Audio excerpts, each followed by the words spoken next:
Hello everyone, welcome back to this series called Finance Current Affairs. In this very series, we pick up some important financial topics and we try and discuss them with the help of different questions. So before I start with first question, if you have not yet subscribed to our channel, please do subscribe and hit the notification bell so that you can be notified about all our upcoming videos. And if you are looking forward to get the free PDF of this very session, then please join the Telegram group. Link is in the description below. We provide all the free PDFs on that very group only. Now let's move on to first question. That says, who has been appointed as the chairman of Insolvency and Bankruptcy Board of India? So today we are going to discuss a bit about the Insolvency and Bankruptcy Board of India and who has been appointed as its new chairman. So talking about it, recently the former secretary of our Department of Sports, Mr. Ravi Mittal, has been appointed as the IBBI's chairman. Okay, so he is going to serve as the IBBI's chairman for 5 years or till he attains the age of 65 years, whichever is early. So coming back to our question, the answer is option B. MS Sahu was the one who was the chairman of IBBI before Mr. Ravi Mittal. So he is the former IBBI chairman. Navrang Saini, you see, MS Sahu completed his tenure as the chairman of IBBI last year. Okay, so that very position of chairman was vacant. Till the time the new chairman was appointed, Mr. Navrang Saini is the one who was appointed as the interim chairman. Then talking about the last two options, Vikram Limai and Ashish Kumar Chauhan. So they are the CEO and MD of your NSC and BSc respectively. So answer to this question is option B. You should be aware about all these people. Now talking about IBBI. So you all must be knowing about the Insolvency and Bankruptcy Code which came up in 2016. So that very code focuses on resolution, the resolving of various insolvency cases in a time-bound manner. We had the SEBI Act before, we had debt recovery tribunals and other methodologies existing prior to IBC, but IBC was introduced to handle the insolvency cases in a time-bound manner.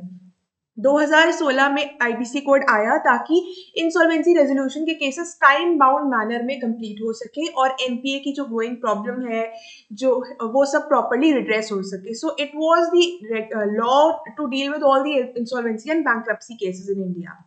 Now, under this very law only, the IBBI was set up. The Insolvency and Bankruptcy Board of India was set up in 2016 only.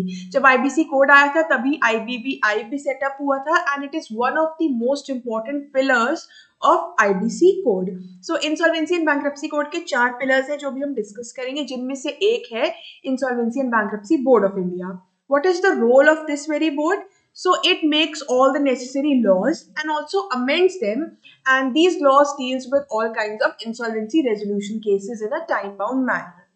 Now talking about the 4 pillars of IBC, first is insolvency professionals. There are certain people who have the necessary expertise and they help out in whole resolution process. So the cases are there before the adjudicating authorities. They are to be handled. Okay, so insolvency professionals कुछ experts होते हैं जो आपको insolvency के पूरे process में help करते हैं. These professionals are further governed by insolvency professional agencies which are existing.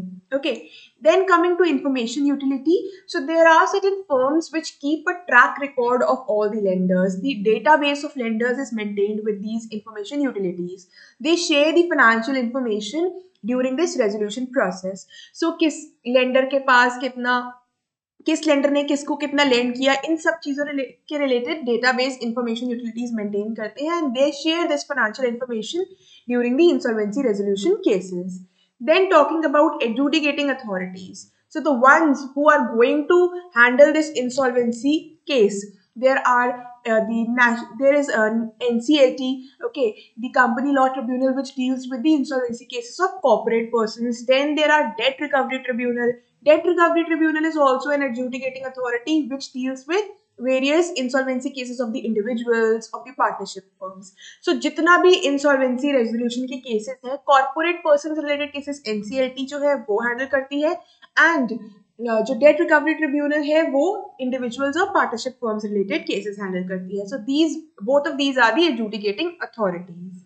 And last pillar is the insolvency regulator, that is Insolvency and Bankruptcy Board of India. It regulates the insolvency professionals, the insolvency professional agencies, the information utilities, and also makes all the necessary laws that deal with the insolvency resolution in a time bound manner. So ये एक तरह से एक regulatory body है जो ये सारा insolvency cases IBC के अंदर handle करती है. Alright, so this was all about the first topic. Now coming to next question, which says, which of the following is incorrect? So here are few statements that relate to your currency management, relate to the printing of the currency notes. Who has the power? How is currency managed? Let's first discuss that and then we'll come back to the question and answer it. First of all, why I am discussing it? It's because SPMCIL, which stands for Security Printing and Minting Corporation of India, it has as a modernization initiative set up new printing lines at its existing printing presses. So ये एक government of India की company है जो notes printing में deal करती है. So as a modernisation initiative it has set up new bank note printing lines. जो इसकी एग्जिस्टिंग प्रेसेस है, एक नासिक में है, second one is in Dewas. So in order to modernize these presses, new printing lines have been set up. So you should be aware of SPMCIL. This is a mini Ratna company. So the public sector enterprises, okay, are classified, the central public sector enterprises are classified under different categories into mini Ratna companies, Maharatna companies. Okay, so one such mini Ratna company is SPMCIL. ये क्या handle करती है? It deals with production and manufacture of your bank notes, passports, visas, security inks, cheques, coins. तो ये सब चीजों का production करना, मैन्युफैक्चर करना, इन सब चीजों में SPMCIL डील करती है. So as I have told you that the government of India categorizes the central public sector enterprises into Navratna, Maharatna and Mini Ratna. We have discussed about this in one of the sessions. Under based on different criteria, this classification is done. So in order to be a part of Mini Ratna category, the companies, or we can say the central public sector enterprises, they should have profits continuously for last 3 years. So if they have earned profits for last 3 years or earned a net profit of 30 crore or more in one of the 3 years, then it's a Mini Ratna category 1, comes under Mini Ratna category 1. And if it has made profits continuously for last 3 years and has a positive net worth, then it's part of Mini Ratna category 2. So ये एक category है, आप कह सकते हो, central public sector enterprises की. Now coming to the main thing, how is currency managed in India? Which departments of RBI deals in that?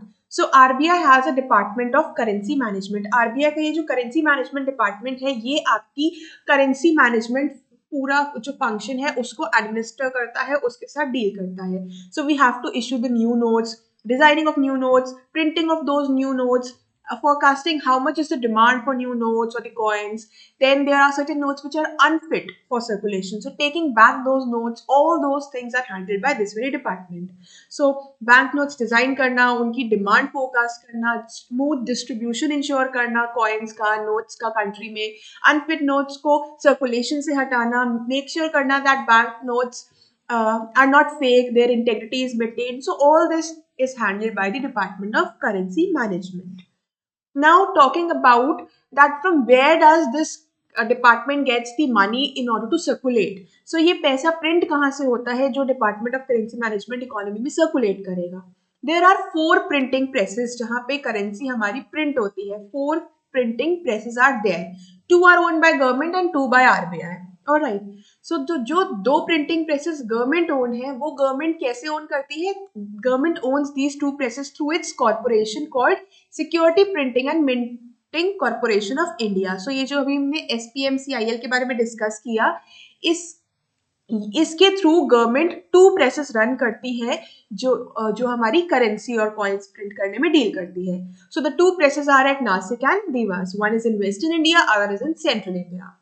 Then there are two presses which are owned by RBI through its subsidiary. So RBI की कौन सी subsidiary है जो ये printing press चलाती है? It's the भारतीय Reserve Bank Note Mudran Limited. So one of the subsidiaries of RBI, that is BRBNML, it has two presses. One is in southern India, that is in Mysore, and second one is in eastern India in Sebby. So ये चार printing presses है जो आपकी currency print करने में deal करती है.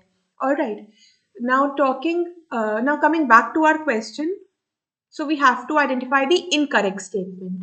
First one says banknotes are printed at 4 currency presses, 2 of which are government owned and 2 are Reserve Bank owned. Itna to sahi hai, but there is a mistake over here because it's saying 2 presses owned by Government of India are owned through the Bharatiya Reserve Bank Note Mudran Limited and that of RBI through SPMCIL. No, Government of India की presses जो है they are run through the SPMCIL and Reserve Banks through the Reserve Bank's subsidiary called Bharat Reserve Bank Note Mudran Limited. So it is incorrect.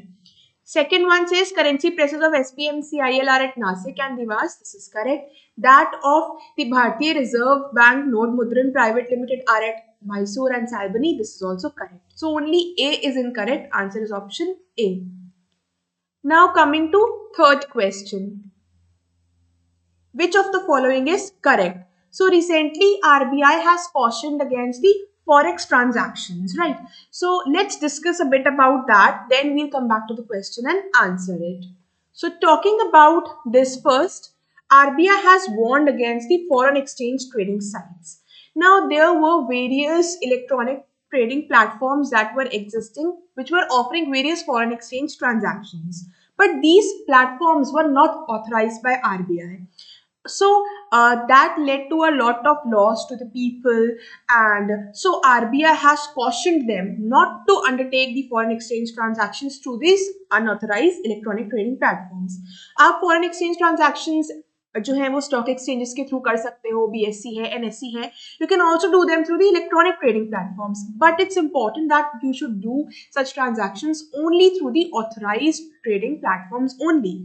Alright, if you are a resident person, you can absolutely undertake the foreign exchange transaction. You need to exchange your currency, you need to make the payments for the, you need to make certain payments or receive money as it comes under the various current and capital account transactions. You have to export or import, you have to give loan or borrow from elsewhere, you need to make a FDI or you are getting some FDIs, you are making FPIs. So for all that, foreign currency is being exchanged. So such transactions should happen only through the either through the stock exchanges or through the electronic platforms, trading platforms which are authorized by RBI. Alright, so resident person सिर्फ authorized person से ही ये transaction करा सकते हैं and they should undertake these transactions only for purpose which have been specified under the Foreign Exchange Management Act. Okay, and if they are not doing so, then they are liable for penal action. अगर आप foreign exchange transactions ऐसे purposes के लिए use कर रहे हो जो FEMA allow नहीं करती है, तो आपके against penal action लिया जा सकता है. आप authorized people के थ्रू नहीं ये सर्विसेज ले रहे हो, ऑथराइज एंटिटीज नहीं है जो इलेक्ट्रॉनिक ट्रेडिंग प्लेटफॉर्म्स है, अगर वो ऑथराइज नहीं है और आप उनके थ्रू ट्रांजैक्शंस कर रहे हो, then you are also liable for the penalty. Okay, so while permanent forex transactions can be executed electronically, but they should be undertaken only through the authorized ETPs or through the authorized stock exchanges. Now RBI in this very press release has also given the list of the authorized people and the authorized ETP. So कौन-कौन से electronic trading platforms है जिन्हें RBI का authorisation मिला हुआ है, किन type के प्रोडक्ट्स में वो डील कर सकते हैं. So list is there on RBI. So whenever you have to undertake any forex transaction, you should first refer that list and carry out transactions only through the authorized ETPs. Now talking about why RBI has cautioned, because it observed that there were various misleading advertisements given by these unauthorized ETPs. So ये जो unauthorized ETPs हैं, ये misleading advertisements दे रहे थे. They were trying to entice people to do the transactions through their platforms, promising them really very good returns, and they were actually unauthorized to do so. So RBI has clarified that you should do such transactions only through authorized people. These are the categories of authorized persons and these are the authorized electronic trading platforms which you can use. Moreover, there was an inter-department group which was formed which was studying this very thing. इस very group ने बहुत सी queries receive की लोगों से on the trading, on the online trading on various platforms like OctaFX, Trade, Expert Opinion, Binomo.com. So all these were offering really very high returns, good returns, good rewards, and offering various foreign exchange trading facilities. But none of them were authorized by RBI, and neither they were under the ambit of SEBI. So, because of this, there was a need to make people aware about the existence of these unauthorized people and not to deal with them. All right. Now coming to the set of frequently asked questions, RBI ने अपनी website पे कुछ FAQs भी डाले हैं related to all this matter related to foreign exchange transactions. I'll discuss some of them. One, we have already covered that resident people can do the forex transactions through the electronic platforms registered or authorized by RBI and through the authorized persons and for the purpose which comes under the FEMA Act. Okay. Secondly, authorized person कौन हो सकता है? So they are the ones who are authorized by RBI. Like there are various authorized dealers, there are various money changers, offshore banking units या कोई और जिसे RBI का authorization मिला हुआ है. Then for what purpose can the foreign exchange transaction be undertaken? For different purposes under the current and capital account transactions. So buying and selling foreign exchange for various current and capital account transactions. हम लोगों ने BOP पे बहुत discussion किए हैं, so current and capital account transactions के बारे में हमें पता है. Then, if you have any complaint against any unauthorized ETP, you should file that complaint. आपको कोई unauthorized ETP दिखता है जो ये ऐसी services provide कर रहा है, so उसके against आप कहाँ पे complaint file कर सकते हो? There is a National Cybercrime Reporting Portal which is run by Government of India for all kinds of cybercrime complaints. So you can report over there, or you can also report on the Enforcement Directorate and respective police authorities of the states and the union territories. Okay, so this is what RBI has cautioned recently. Now coming back to our question and answering it, that which of the following is correct? So resident persons are permitted to undertake foreign exchange transactions only with RBI authorized persons. This is correct. Second one says foreign exchange transactions can be undertaken for purposes of buying and selling foreign exchange for permitted current and capital account transactions. So this is also correct. Last one says people undertaking foreign exchange transactions for purposes other than that permitted under FEMA or ETPs not authorized by RBI will be liable for penal action. So this is also correct. ये सभी correct है. Answer is option E. Alright. Now coming to last question and last topic of the day. That says, who has been appointed as the chairman of SEBI High Power Advisory Committee on Settlement Orders? So SEBI ने recently अपनी High Power Advisory Committee को restructure किया है and a new chairman has been appointed. So let's discuss a bit about this. This committee comprises of 4 members and it has been restructured. So who has been made its new chairman? It's Justice Jay Narayan Patel. So he was the former Chief Justice at the Calcutta High Court, who has been now appointed as chairman of this very committee of SEBI. Secondly, MS Sahu, we just discussed that he was the former IBBI's chairman, so he has been appointed as the member of this very committee. Other than MS Sahu, Dr. Purnima Advani has also been appointed as the member of this very committee. Mr. P.K. Malhotra was earlier also the member and he continues to be the member of this very committee. Now, what's the role of this committee? It's basically the committee on settlement orders. So it provide all the necessary advices related to your settlement proceedings. हम लोगों ने settlement proceedings related एक बार discussion भी किया था. I took one session where I talked about the settlement process. That if you are into any kind of a wrongdoing, you do any kind of a wrongdoing in the securities market, then you can settle that case by paying the settlement fee without admitting your guilt. Okay, without denying your guilt. Okay, so एक settlement fee अगर आप pay कर दोगे तो आपका वो wrong doing का जो भी dispute है वो redress हो जाएगा, which will save a lot of time. So this ensures speedy resolution of disputes. आपने कोई गलती की, आपने वो मान ली by paying a fee. Okay, we are compensating it because of that we did this wrongdoing. So this is the settlement fee. So if you are willing to pay that settlement fee, that case gets redressed immediately. Okay, so in January, SEBI amended certain norms related to this settlement proceedings. I discussed this that earlier 180 days time period was allowed. Now it was cut to 60 days. That within 60 days you need to file the settlement applications. पहले क्या होता था, एक 120 days का additional time मिल जाता था अगर आप एडिशनल सेटलमेंट फी पे करो. Now those extra 120 days have been cut, and within 60 days the settlement applications should be filed that this much fee we are willing to pay for this kind of a wrongdoing. All right. So coming back to our question, who has been appointed as the chairman? So answer is option D, Mr. Jay Narayan Patel. This was all for today's session. I hope it was useful for you all. With this, I would like to end up this session. Thank you so much.